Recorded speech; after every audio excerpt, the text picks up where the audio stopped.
മോനെ കൊതിവെക്കേണ്ടത് പടച്ചവന്റെ വീടാണ്, ഇവിടുത്തെ കൊട്ടാരമല്ല.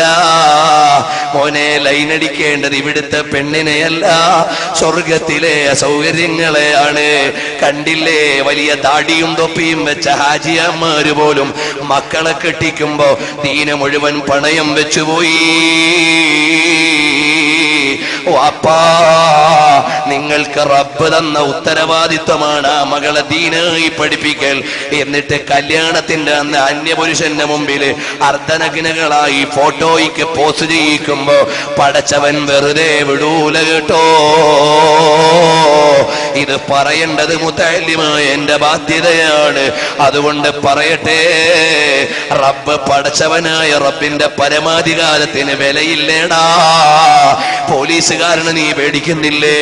ഇന്ത്യൻ കോടതിയെ നീ ഭയക്കുന്നില്ലേ? ഇന്ത്യൻ നിയമങ്ങൾ നിനക്ക് പേടിയില്ലേ? എന്നാൽ ലോകത്തിന്റെ അധികാരിയായ റബ്ബിന്റെ നിയമത്തിന് പുല്ലു വിലയില്ലേടോ? ഇതെന്ത് മുസ്ലിമാടോ ഞാനും നീയുമൊക്കെ? അള്ളാന്റെ ഹബീബിന്റെ നിയമങ്ങളല്ലേ പാലിക്കേണ്ടത്, അള്ളാഹുവിന്റെ കൽപ്പനകളല്ലേ പാലിക്കേണ്ടത്. മോളെ കെട്ടിക്കുമ്പോ മര്യാദക്ക് ഔറത്ത് മറച്ച് കെട്ടിക്കണം. നിസ്കാരമുള്ളവനെ കൊണ്ട് കല്യാണം കഴിച്ചു കൊടുക്കണം. അതാ 12 വീഡിയോയുടെ മുമ്പിൽ അന്യ പെണ്ണുങ്ങളുടെ സാന്നിധ്യത്തിൽ ഒരു വല്ലാത്ത നിക്കാഹ് തന്നെ. എന്തൊരേടാകൂടമുള്ള കാലമാണ്. അള്ളാഹുവിന്റെ തൗഫീഖ് കൊണ്ട് സാധുവായ ഞാൻ അങ്ങനെയുള്ള ഒരൊറ്റ നിക്കാഹിലും പങ്കെടുക്കാറില്ല. റബ്ബേ, പാലിക്കാൻ നീ തൗഫീഖ് നൽകണേ റഹ്മാനേ. അതുകൊണ്ട് ഈമാനുള്ള രക്ഷിതാക്കളെ, റബ്ബ് തന്ന പണം ഹറാമ് കാണിച്ചു തോന്നിവാസത്തിനുള്ളതല്ല, ധിക്കാരത്തിനുള്ളതല്ല, റബ്ബിനെ വെല്ലുവിളിക്കാനുള്ളതല്ല. ഒരു മൊബൈലിലും ഒരു ചെറിയ ഫോട്ടോ പോലും ഒരുങ്ങി നിൽക്കുന്ന നിന്റെ മോളുടെ അടുത്തില്ലെന്ന് വിചാരിച്ചിട്ട് നിനക്കൊരു പുല്ലും വരാനില്ല. ആ മോള് മരിച്ച് കവറടക്കി കഴിഞ്ഞാൽ പിന്നെ നിനക്ക് കാണാൻ പറ്റുമോ?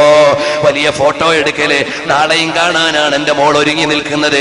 എവിടത്തേക്കുള്ള കാഴ്ചയാണോടോ? നാളെ മരിച്ചാൽ ഒരു കാഴ്ചയും ഇല്ല. അതുകൊണ്ട് റസൂലുള്ളാഹിനെ ഇഷ്ക് വെച്ച്, ദീന് പാലിച്ച്, ചിട്ടയോടെ ജീവിച്ച്, തഖ്വയോടെ ജീവിച്ച്, പടച്ചവന്റെ കോടതിയെ ഭയന്ന്, ഇപ്പൊ മരിച്ചാലും സ്വർഗം കിട്ടണമെന്ന ചിന്തയിൽ ജീവിച്ച്, റബ്ബിനെ ഓർത്ത് ദിക്റ് ചൊല്ലി നന്നായി സ്വലാത്ത് ചൊല്ലണം.